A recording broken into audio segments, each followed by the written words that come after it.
Halo guys, Assalamualaikum warahmatullahi wabarakatuh. Jumpa lagi dengan saya, Ani UMT. Pada kesempatan ini saya akan menjelaskan tentang kebutuhan gizi pada manusia sakit, yang mana pembahasan kita itu adalah pembahasan tentang nutrisi pada pasien dengan penyakit jantung dan pembuluh darah.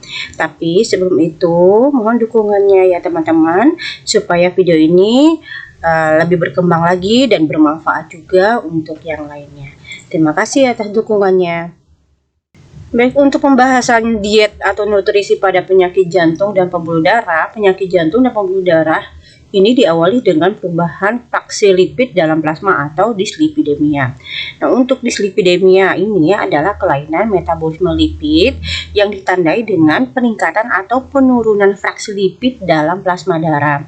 Kelainan fraksi lipid yang utama itu adalah kelainan kadar kolesterol total, kemudian terutama LDL-nya ya, low density lipoprotein, dan trigliserida darah serta penurunan kadar kolesterol HDL.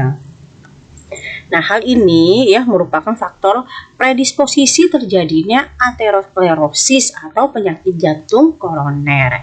Penurunan densitasnya kolesterol ini terdiri dari VLDL atau very low density lipoprotein, kemudian trigliserida, LDL, dan HDL. Nah, untuk pengelolaan faktor risiko meliputi pengendalian pada lipid darah dan lipoprotein, kemudian kolesterol total dan trigliserida total. Dari semua fraksi lipoprotein plasma yang tadi, LDL merupakan penyakit aterosklerosis paling kuat yang merupakan awal penyakit jantung koroner, sehingga ya sering disebut sebagai kolesterol jahat. Sedangkan HDL tidak ada hubungannya dengan pembentukan aterosklerosis, sehingga sering disebut juga sebagai kolesterol baik. Nah, di sini ada faktor-faktor yang mempengaruhi terhadap kadar kolesterol, yaitu faktor yang pertama itu adalah usia ya, diet tinggi, lemak jenuh, dan kolesterolnya. Kemudian bisa juga karena faktor genetik ya, hormon seks endogen ya, hormon ini tidak terdapat pada wanita yang postmenopause sehingga meningkatkan risiko penyakit jantung koroner. Kemudian faktor steroid eksogen, kemudian faktor obat-obatan juga bisa ya, beta blocker atau diuretik, diazid. Bisa juga faktor-faktor berat badan ya, kemudian toleransi glukosa, faktor tingkat aktivitas fisik, dan penyakitnya, yang mana penyakitnya itu bisa DM, tiroid, dan liver. Nah, nilai lipoprotein yang dapat mengurangi risiko penyakit jantung koroner itu adalah bila total kolesterolnya itu kurang dari 200 mg/dl, kemudian kolesterol LDL-nya bila kurang dari 130 mg/dl ya, kemudian kolesterol HDL-nya itu lebih dari 40 mg/dl, dan trigliseridanya itu kurang dari 150 mg/dl. Nah, untuk pencegahan pada usia lebih dari 20 tahun, ini profil lipoprotein puasa harus dipantau setiap 5 tahun sekali untuk mencegah terjadinya penyakit jantung koroner. Nah, penyakit jantung koroner atau PJK ini terjadi bila ada timbunan plak ya yang mengandung lipoprotein ya, kolesterol, dan sisa-sisa jaringan, dan terbentuknya kalsium pada intima atau permukaan dalam bagian pembuluh darah. Nah, untuk plak ini ya penyebabnya plak ini menyebabkan intima menjadi kasar dan trombosit tertarik ke daerah yang kasar dan terbentuk gumpalan. Bila plak cukup besar dapat menyebabkan penyumbatan aliran darah, jaringan akan kekurangan oksigen dan zat gizi sehingga menimbulkan daerah infark ya. Kemudian pencegahan penyakit jantung koroner ini dapat dilakukan dengan mengkaji faktor risiko penyakit jantung koroner itu sendiri. Nah, di sini ada 4 golongan faktor risiko.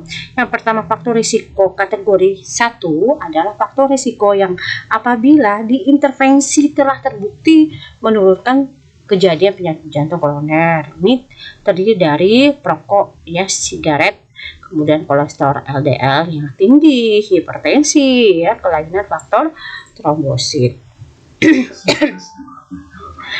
Kemudian faktor yang kedua, itu faktor resiko kategori 2 adalah faktor resiko yang apabila intervensi cenderung untuk menurunkan resiko penyakit jantung koroner. Ini terdiri dari penderita penyakit diabetes mellitus, kemudian aktivitas fisik yang tidak aktif, kemudian kolesterol HDL yang tidak normal, bisa juga karena obesitas dan status menopause. Nah, untuk faktor kategori yang ketiga di sini adalah faktor risiko yang memerlukan bukti tambahan untuk menentukan apakah intervensi dapat mengurangi risiko. Di sini terdiri dari faktor psikososialnya, kemudian trigliserol atau trigliserol tidak normal, kemudian mengalami stres oksidatif, ya, bisa juga karena konsumsi alkohol. Nah, faktor yang keempat itu adalah faktor risiko kategori 4, di mana faktor risiko ini tidak dapat dimodifikasi. Nah, terdiri dari faktor usia, ya, kemudian gendernya, ya, laki-laki atau perempuan, kemudian riwayat, ya, kemudian keluarga dengan penyakit jantung koroner, ya, kemudian pembahasan kita yang pertama, diet dislipidemia, ya. Dislipidemia ini adalah kelainan metabolisme lipid yang ditandai dengan peningkatan atau penurunan fraksi lipid dalam plasma darah. Nah, tujuan diet ini yang pertama ini bertujuan untuk menurunkan berat badan bila kegemukan, kemudian yang kedua mengubah jenis dan asupan lemak makanan, kemudian menurunkan asupan kolesterol makanan maksudnya, kemudian meningkatkan asupan karbohidrat kompleks dan menurunkan asupan karbohidrat sederhana lipid. Di sini ada syarat diet lipidemia. Yang pertama, energi yang dibutuhkan disesuaikan menurut berat badan dan aktivitas fisiknya. Yang kedua, lemak sedang itu kurang dari 30% dari kebutuhan energi total. Ketiga itu proteinnya cukup, yaitu 10-20% dari kebutuhan energi totalnya. Ya, ini mesti dicari dulu ya kebutuhan energi totalnya, ya. Untuk rumusannya boleh dilihat video kita yang sebelumnya. Kemudian untuk karbohidrat sedangnya itu 50-60% dari kebutuhan energi totalnya. Serat tinggi terutama serat larut air yang terdapat dalam apel, beras tumbuk atau beras merah, havermut dan kacang-kacangan. Yang keenam yaitu vitamin dan mineralnya itu cukup. Yang kedua yaitu diet penyakit jantung, mana penyakit jantung terjadi akibat proses berkelanjutan di mana jantung secara berangsur kehilangan kemampuannya untuk melakukan fungsi secara normal. Di sini tujuan dietnya ini adalah yang pertama memberikan makanan secukupnya tanpa memberatkan kerja jantung pasien. Yang kedua, menurunkan berat badan bila terlalu gemuk. Yang ketiga, mencegah atau menghilangkan penimbunan garam atau air. Di sini ada syarat dietnya. Yang pertama, energinya itu harus cukup, ya. Kemudian untuk mencapai dan mempertahankan berat badannya dalam keadaan normal. Kemudian proteinnya itu dianjurkan cukup, yaitu 0,8 gram per kilogram berat badan. Kemudian lemaknya itu lemak sedang, ya, yaitu 25-30% dari kebutuhan energi totalnya. Kemudian 10% ini berasal dari lemak jenuh dan 10-15% lemak tidak jenuh.